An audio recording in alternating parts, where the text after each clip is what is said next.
तरफ से press conference की जा रही है। बाद आप अपना सवाल जिस किसी को भी पूछना है कृपया हाथ खड़ा करेगा, माइक दे देंगे उसको तो पूछ सकते हैं। थैंक यू, धन्यवाद। मेरे सभी आदरणीय पत्रकार छायाकार मित्रों, बड़ौदा चुनाव के संबंध में आज आपसे मुलाकात हो रही है।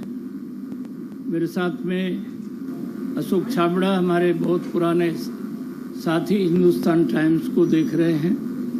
जगत क्रांति आपने जींद से शुरू की। मोहनलाल जी बड़ोली, आप राई से विधायक हैं बीजेपी के, और सोनीपत जिला भाजपा के आप अध्यक्ष हैं। डॉक्टर ओम प्रकाश जी शामड़ी गांव के पहले आप सरपंच रहे, जो इस बड़ौदा चुनाव में है, और बीजेपी के बहुत पुराने कार्यकर्ता हैं। लठवाल जी हमारे बीजेपी के पुराने कार्यकर्ता हैं। आपका गांव इसी मुडलाना गांव, बड़ा गांव है, हाँ, उस गांव के रहने वाले हैं। ओम प्रकाश जी पहल, आप जींद जिला बीजेपी के अध्यक्ष रहे और अनेक जिम्मेदारियों पर आपने काम किया है।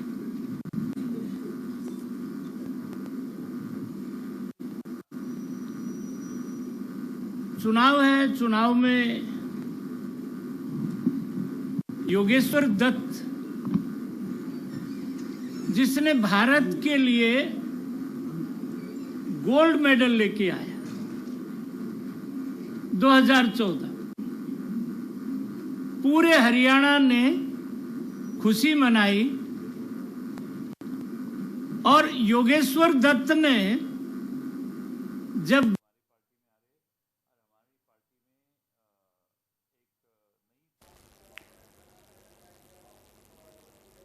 पूर्व मंत्री रामविलास शर्मा की प्रेस कॉन्फ्रेंस आप देखिए लाइव सुन रहे थे, किसी तकनीकी खामी के चलते हमें रोकना पड़ा है। गोहाना से ये देखिए तस्वीरें आपकी टीवी स्क्रीन पर है, और योगेश्वर दत्त का जिक्र यहाँ पर देखिए। भाजपा जजपा की तरफ से जो प्रत्याशी हैं वो हैं योगेश्वर दत्त, और योगेश्वर दत्त के लिए प्रचार प्रसार के लिए बीजेपी और जजपा की तरफ से किसी भी तरह की कोर कसर नहीं छोड़ी जा रही है। तमाम मंत्री जो हैं सामने आकर लोगों के बीच पहुंच रहे हैं और अपने प्रत्याशी को जितवाने की अपील कर रहे हैं। यहाँ भी योगेश्वर दत्त की जो उपलब्धियां रही हैं उनका जिक्र करते दिखे रामविलास शर्मा। ये देखिए तस्वीरें भी प्रेस कॉन्फ्रेंस की हम आपको दिखा रहे हैं। बड़ौदा उपचुनाव को लेकर रामविलास शर्मा की प्रेस कॉन्फ्रेंस है, और पार्टी की तरफ से पुरजोर कोशिश ये हो रही है कि योगेश्वर दत्त को जितवाने के लिए कोई कोर कसर ना छोड़ी जाए, तमाम इलाकों में लोगों से बातचीत की जाए, उनके बीच कांग्रेस से भाषा भूल जाती है। हर आदमी ये रहता है कि मैं ही मुख्यमंत्री रहूं, मेरा बेटा ही रहे, मेरा परिवार ही रहे। बड़ौदा में चुनाव क्यों हो रहा है? श्री कृष्ण जी हुड्डा मेरे साथ एमएलए रहे, उन्होंने कलोई में उनका गांव चौधरी भूपेंद्र सिंह हुड्डा के लिए अपनी पैतृक सीट से त्याग पत्र दिया, और चौधरी भूपेंद्र सिंह हुड्डा को वहां से चुनाव लड़ाया। फिर श्री किशन जी यहां से चुनाव लड़े। बड़ी दुख की बात है कि वो नहीं रहे, उनके निधन से ये सीट खाली हुई। ये चुनाव हो रहा है। भारतीय जनता पार्टी ने 2019 में योगेश्वर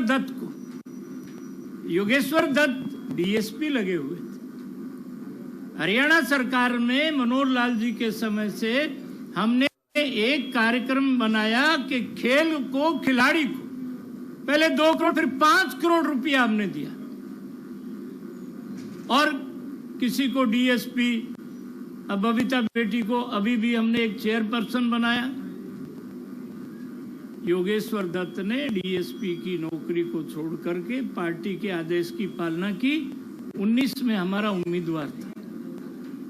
ये कांग्रेस का आपस का खेल है। ये लड़ाई बड़ौदा की नहीं है, ये लड़ाई हरियाणा में। अब बहन शैलजा यहाँ कांग्रेस की अध्यक्ष है, वो राज्यसभा की सदस्य थी। आप तो दीपक जानते हो, उनको हटा के अपना पुत्र बना दिया राज्यसभा का सदस्य। और अब तो वो उम्मीदवार भी कहते हैं कि मुझे किसी की कोई जरूरत नहीं है।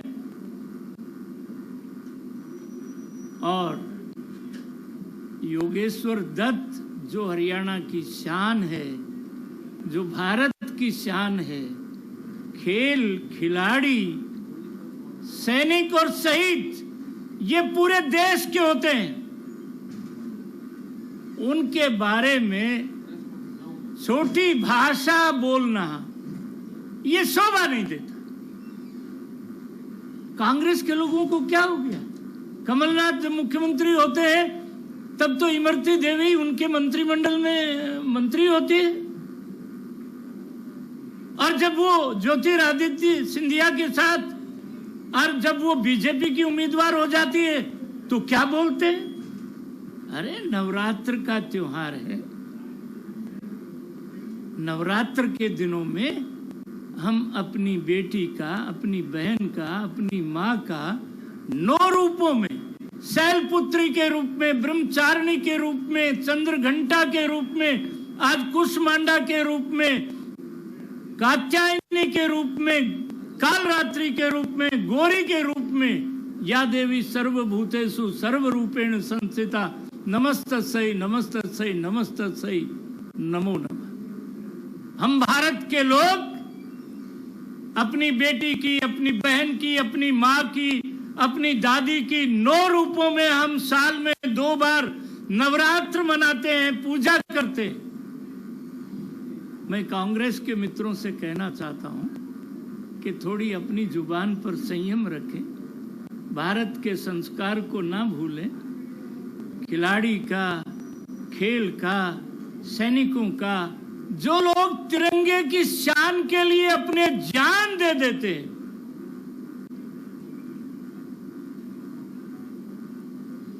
उनके बारे में कम से कम मान सम्मान नहीं करें। चुनाव तो आज है, चुनाव होते रहते हैं, परंतु अपनी मर्यादा में रह करके बात करनी चाहिए। योगेश्वर दत्त, हम भारतीय जनता पार्टी के लोग हिम्मत के साथ हम योगेश्वर दत्त जैसे होनहार का अभिनंदन करते हैं।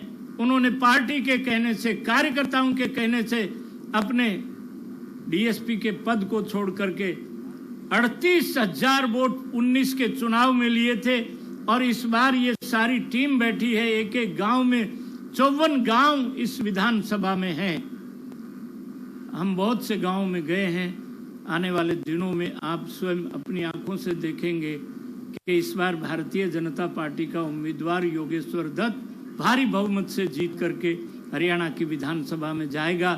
और खेल और खिलाड़ी का जो पार्टी ने सम्मान किया है, हमने पुरानी परंपरा का जो सम्मान किया है, उसके ऊपर लोग मोहर लगाएंगे, ऐसा मुझे उम्मीद है। आज पंडित दीनदयाल उपाध्याय हमारे ऋषि पुरुष थे, वो कहते थे कि चुनाव में 4 P को देखना चाहिए।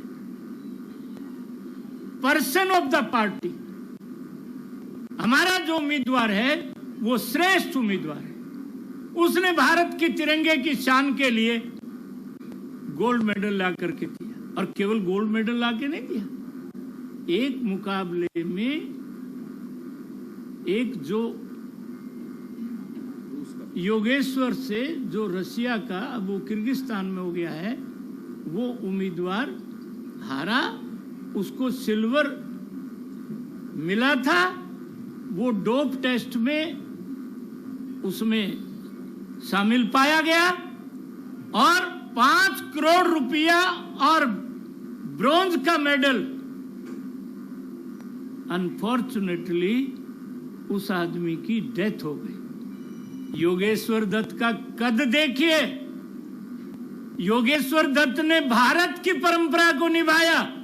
उन्होंने 5 करोड़ रुपया, कि वो मेरा बहुत अच्छा साथी था, कुश्ती हम साथ लड़ते थे, ये 5 करोड़ रुपया उसको और ये मेडल उसको। अपने को मिला हुआ 5 करोड़ रुपया सिल्वर मेडल रशिया के पहलवान बेसिक गुडुकोव को। आपने दिया। ये हमारे उम्मीदवार की एक खासियत है, ये एक इंसानियत है। और भारतीय जनता पार्टी के कार्यकर्ता गदगद है ऐसे उम्मीदवार को लेकर के। हम गांव-गांव जा रहे हैं, जिसने अपनी कुर्बानी से हरियाणा की नहीं पूरे हिंदुस्तान की शान बढ़ाई। कांग्रेस का तो पता ही नहीं। उम्मीदवार पहले नामांकन की फोटो छपती थी, क्यों भाईखंड के वाले? जब नामांकन हमने भरा योगेश्वर दत्त का, तो 5 आदमी की मर्यादा, 5 आदमी की वो फोटो आपने छापी। और कल मैंने अखबार में देखा हुड्डा साहब विड्रावल की फोटो छपवा रहे। कमाल की बात है। हर कदम पर कांग्रेस दाई नेम इज धोखापट्टी। जितेंद्र हुड्डा को क्या प्रणय हो जाती यदि श्री किशन के बेटे को दे देते। बहन शैलजा और सुरजेवाला जीतू की वाइफ को लेके सोनिया जी के पास गए थे, तो लोगों को ये हुआ था भाई ये परिवार का एक आदमी चला गया, उस परिवार में से थोड़ी सी।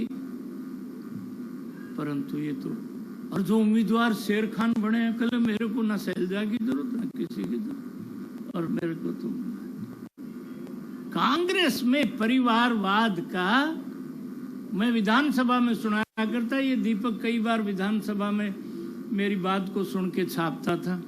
एक आदमी को अपने सामने बैठा के कहा कि भाई एक गांव में नंबरदार मर गया, तो उसकी माँ, तो वो पड़ोस का छोरा पूछने लग गया, बोले माँ ये नंबरदारी किसका आवे?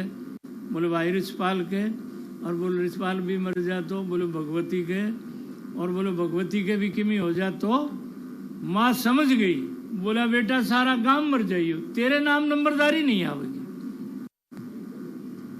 श्रीमती इंदिरा गांधी 1971 में बांग्लादेश में जा रही थी, श्रीमान अटल बिहारी वाजपेयी से मिलने गई।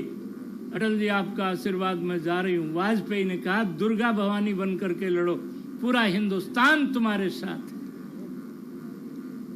हेमराज नाम का हवलदार मथुरा जिले का, उसकी गर्दन काट ली 2012 में पाकिस्तानियों ने। उसकी मां ने, उसकी पत्नी ने आमरण अनशन रख दिया। ठाकुर राजनाथ सिंह जी राष्ट्रीय अध्यक्ष से बहन सुषमा जी हम गए थे।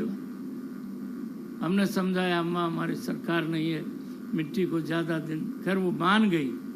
उचिता 28 सितंबर 2016 को नरेंद्र भाई मोदी के प्रधानमंत्री के नेतृत्व में भारत की फौज रात के 12 बजे पाकिस्तान के अंदर 10 किलोमीटर गई, 100 आतंकवादियों को मार के सुबह 5:30 बजे घर वापस आ गई। और एक लड़का पूछता है कि इसके क्या प्रमाण है? पुलवामा में 40 जवान शहीद हुए। नरेंद्र मोदी चित्तौड़ में बोले, केरल में बोले, गुंटूर में बोले, पार्लियामेंट में बोले, पहला सेंटेंस ये बोले 135 करोड़ के दिल में जो आग जल रही है वो आग मेरे सीने में जल रही है। और 13 दिन के बाद बालाकोट को जला करके राख कर दिया। ये कांग्रेस वाला नेता भाई वो भाषा बोलता है जिससे चाइना खुश होती है, जिससे अमेरिका खुश, जिससे पाकिस्तान खुश होता है, उसके भी प्रमाण मांगता है। राफेल के ऊपर कितनी बातें कही गई। अरे एक गरीब बैकवर्ड का बेटा नरेंद्र मोदी देश का प्रधानमंत्री विनम्रता के तहत कहता है मैं चौकीदार हूं, और ये क्या क्या बोलते रहे। अब राफेल लद्दाख के ऊपर जब उड़ान भर रहा है तो चाइना की पिंडियां कांप रही है। गलवान घाटी हमारे जवानों की वीरता के चर्चे आज पूरे दुनिया में कि वारे हिंदुस्तान के जवानों, तुमने गर्दन तोड़ के 42 लोग शहीद कर दिए। ये भाई प्रमाण मांगता है। तो मैंने जो बात कही है भाषा से, कांग्रेस देश का संस्कार विहीन बातें करती है। चुनाव के दिनों में ये बातें सबको याद है। इन्हीं शब्दों के साथ मैं आप सब पत्रकार मित्रों का हार्दिक अभिनंदन करता हूं और मैं आप सबसे निवेदन करता हूं कि ये चुनाव हरियाणा का बड़ा महत्वपूर्ण चुनाव है और हरियाणा महाभारत काल से ही ये पुण्य का साथ देने वाले लोग हैं। यहाँ का जो हाड़ी पाड़ी है वो योगेश्वर दत्त के साथ खड़ा है। शर्मा जी, आपने जिंद उपचुनाव में कांटा निकालने की बात कही थी, अब फिर बड़ौदा उपचुनाव है, अब किसका कांटा निकलेगा और किसका कांटा चुभेगा? इस बार जो हरियाणा की राजनीति में कांटे बचे हुए बड़ौदा के चुनाव से भाईजान वो सब कांटे निकल जाएंगे। शर्मा जी, आप विकास के नाम पर चुनाव लड़ रहे हैं। हाँ। पिछला 1 साल पहले भी चुनाव हुआ था, आपके 8 मंत्री हार गए, जिसमें आप भी हार गए थे, तब विकास नहीं हुआ था या अब ज्यादा विकास हुआ है? ये चुनाव की हार जीत से इसका, परंतु एक बात मैं आपको कहना चाहता हूं कि मनोहर लाल जी को 26 अक्टूबर 2014 को हमने मुख्यमंत्री बनाया था। इस बड़ौदा के 54 गांव में किसी गांव में पूछ लें, अब मनोहर लाल जी का दूसरा कार्यकाल का भी 1 साल पूरा होने को है, जितना गरीब के बच्चे को रोजगार इस कार्यकाल में मिला, जितना किसान को फायदा इस कार्यकाल में हुआ। मैं सतनाली से आता हूं, दीपक मेरे आओ, एमपी साहब आ गए हमारे, रमेश जी कौशिक।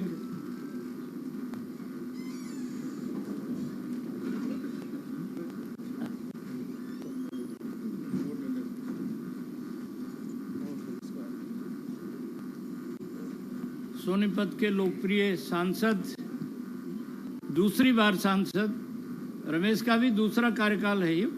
हाँ। भाई रमेश जी कौशिक भी आ गए हैं, चुनाव में पूरा दिन रात लगे हुए हैं।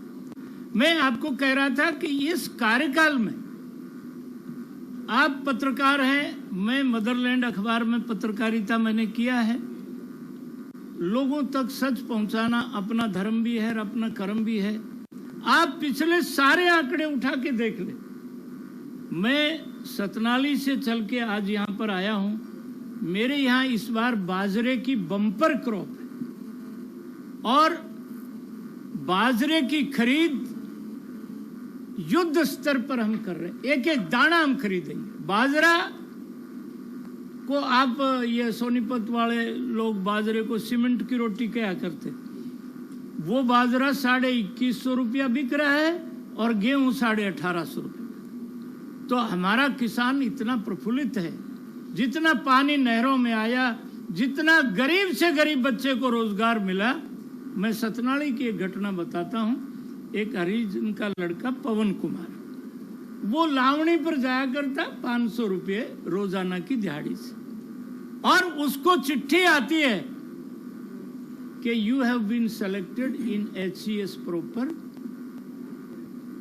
और कल आप यहां जाके रिपोर्ट करें। आज वो लड़का SDM लगा हुआ है। डी ग्रुप की परीक्षा में जो बच्चे उम्मीद हार चुके थे उनको रोजगार मिला। मैं इतना ही कहना चाहता हूं, इस कार्यकाल में गरीबों को रोजगार मिला, नहरों में पानी ज्यादा आया, किसान की